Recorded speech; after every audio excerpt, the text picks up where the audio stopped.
স্পেনের সিটমহল সিউতায় অভিবাসন প্রত্যাশীদের আকস্মিক ঢল বন্ধ হয়েছে। এরই মধ্যে 50,000-এর বেশি মানুষ ফিরে গেছে নিজ দেশ মরক্কোয়। তাদের অভিযোগ, স্থানীয়রা অমানবিক আচরণ করেছে তাদের সাথে। স্প্যানিশ সেনাবাহিনীর সাথে মিলে চালিয়েছে হামলা। সে সাথে খাবার ও বিশুদ্ধ পানির সংকটেও পড়েছে তারা। এসব কারণেই স্পেনের ভূখণ্ড ছাড়তে বাধ্য হয় অভিবাসন প্রত্যাশীরা। ভোগান্তি ভুলে চলে আসুন রিগালে। ওয়ারেন্টি সহ স্টাইলিশ কালেকশন নিয়ে রেডি রিগাল ফার্নিচার। দল বেঁধে ট্রাকের পিছনে চড়ে ফিরতি যাত্রা, কেউ আবার পায়ে হেঁটেই ফিরছেন নিজ দেশ মরক্কোয়। হাজার হাজার মানুষ ছাড়ছেন স্পেনের সিটমহল সিউতা।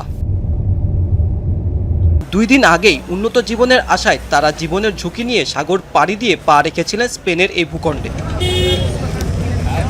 দেশে ফেরা অভিবাসন প্রত্যাশীদের অভিযোগ, স্পেনের সিউতায় অমানবিক নির্যাতনের শিকার হয়েছেন তারা। টানা 48 ঘন্টা ভুগেছেন খাদ্যের অভাবে।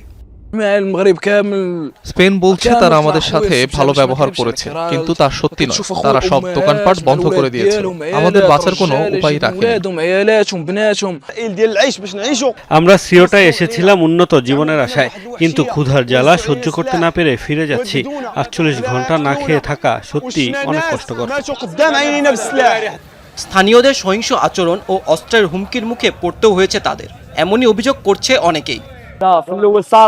সিউতায় থাকা মরক্কনরাই আমাদের উপর হামলা করেছে। স্প্যানিশ সেনাবাহিনী ও তারা আমাদের উপর গুলি বর্ষণ করেছে।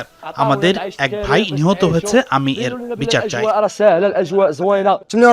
এখানে আসার পর প্রথম সমস্যা ছিল খাবার না পাওয়া, আর দ্বিতীয় কারণ হলো মরক্কান বংশোদ্ভূত স্প্যানিশদের হামলা।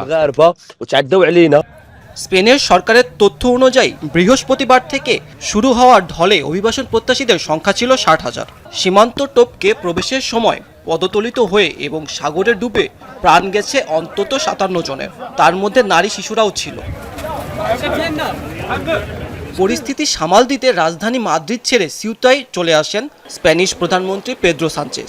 সার্বিক পরিস্থিতি তদারকি করেন তিনি। পরিস্থিতি অনুকূলে না থাকায় এরই মাঝে 50,000-এরও বেশি অভিবাসন প্রত্যাশী ফিরে গেছে দেশে, জানিয়েছে স্প্যানিশ সরকার। মাহমুদ সাকিব, যমুনা নিউজ।